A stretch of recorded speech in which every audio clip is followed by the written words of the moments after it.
Buenas tardes, mi nombre es Adriana Martínez González, soy estudiante de la carrera en Derecho y actualmente este video es cursando la materia de Derechos Humanos. Como tal, el tema del día de hoy va a girar en torno al Instituto Interamericano de Derechos Humanos.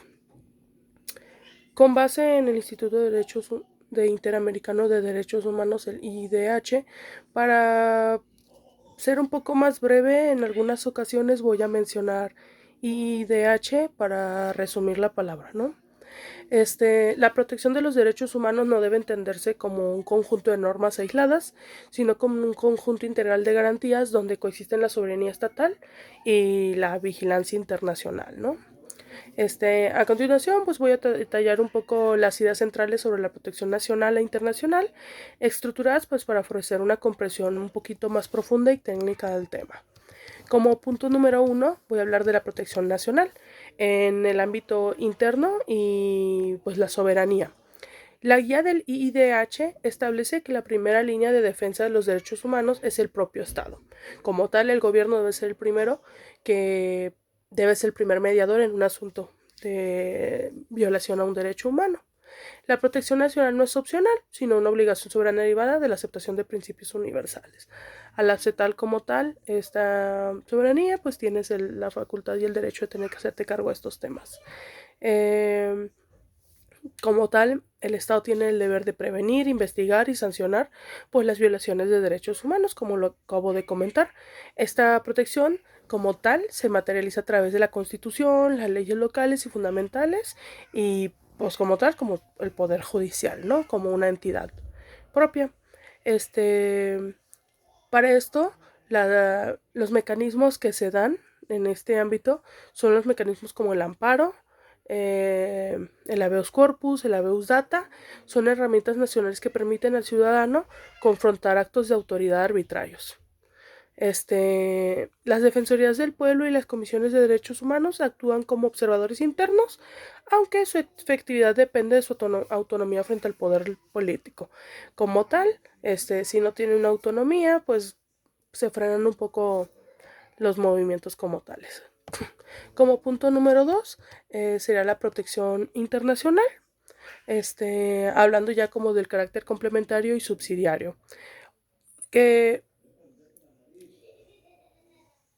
como un aspecto muy importante a tomar en cuenta es que el sistema internacional no sustituye a los tribunales nacionales, sino pues que los complementa. Es decir, no como mencionalmente como las leyes de amparo y todas las comisiones del Estado, no porque existan esas protecciones internacionales dejan sin poder a las nacionales, son como complementarias y se ayudan entre sí a hacerse más fuertes y dar resoluciones que quizás en el ámbito nacional, local, no se pudieron llevar a cabo. Como primero podemos empezar como el sistema universal, la ONU, se fundamenta en la Carta de las Naciones Unidas y la Declaración de Derechos Humanos. Su protección se divide en dos, los mecanismos convencionales y los mecanismos extraconvencionales. Los convencionales son los comités de expertos que vigilan el cumplimiento de tratados específicos, por ejemplo, el Comité para la Eliminación de Discriminación Racial, que pues sabemos es vital para la población afrodescendiente. Claro, hay más implicados en el Comité para la Eliminación de la Discriminación Racial, pero sabemos que una de las principales poblaciones que se podrían beneficiar de ella pues son las comunidades afrodescendientes. Y hablando de los extraconvencionales, de los mecanismos extraconvencionales, pues tenemos a los relatores especiales y los procesamientos de quejas ante el Consejo de Derechos Humanos, pues que analizan situaciones por país o temáticas urgentes. Como segunda podemos tener el sistema interamericano, que aplica para la región de las Américas, como dice su nombre, ¿no? El IDH, el Instituto Interamericano de Derechos Humanos, destaca este sistema como el más eficaz debido a su cercanía y carácter vinculante. Se rige por la Convención Americana sobre Derechos Humanos, que como tal, podríamos decir que se divide en dos, la Comisión y la Corte. La Comisión Interamericana actúa como un órgano de promoción y protección recibe peticiones de individuos que han agotado los recursos internos en sus países. Como tal, ellos investigan la queja, le dan seguimiento, descubren qué es lo que está pasando, revisan qué es lo que es, y a ti como Estado te dan como recomendaciones de como de, oye, pasó esto, pues te recomiendo que tomes acción, comentes esto para evitar que pues como tal, pues dan las recomendaciones y pero solamente eso. Y hablando pues de la segunda, que quedamos que la Corte Interamericana es el tribunal que emite sentencias obligatorias. Cuando un Estado es condenado por la Corte Interamericana, debe reparar el daño y frecuentemente modificar sus leyes internas. Es decir, la comisión va a ver qué es lo que ocurrió, descubrir quién realmente es el culpable, qué ocurrió, pero no va a dar una sentencia, no va a perseguir a los culpables. Simplemente te va a hacer una recomendación de, oye, pasó esto, te recomiendo que hagas esto, esto. Tú como Estado, como protección nacional, tú tienes que ver qué haces para que no se vulneren tus derechos humanos. Pero si esto escala más y no se llega a una resolución y se ignoran las recomendaciones de la comisión, la corte inta. Y como dice, a veces llegan hasta modificar las leyes porque se descubre que las leyes pues quizás están violentando los derechos humanos o pues son deficientes en protegerlos. Y y como tal, para que esta protección sea significativa y completa, la IIDH da 3 principios rectores prácticamente. El principio de la subsidiariedad. El sistema internacional solo se activa cuando el sistema nacional falla, como mencioné. Te hacen recomendaciones y todo, pero continúa sin haber una respuesta, continúa sin haber una solución, pues ya las organizaciones internacionales tienen que venir a socorrer. Segundo, la indivisibilidad o interdependencia. No se puede proteger plenamente los derechos civiles y políticos si se ignoran los derechos económicos, sociales y culturales. La protección debe ser holística, es decir, no unos por otros, todos deben de ser pues parejos, ¿no?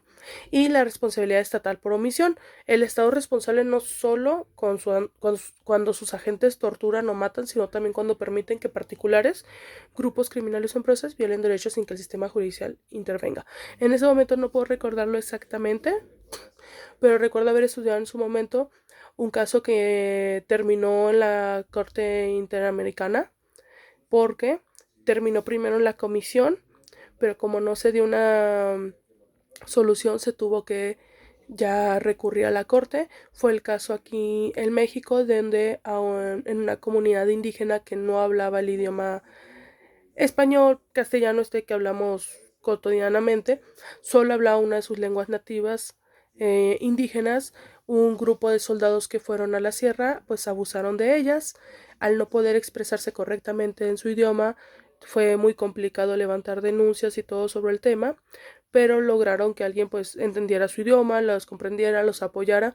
El Estado no hizo nada al ser los involucrados soldados, según se le hizo una investigación y eso, pero realmente no, pues lo que conllevaba el acto como tal, y se recurrió y al final fue la corte quien tuvo que intervenir para resolver pues este problema. Es un ejemplo claro pues de lo que vamos a hablar.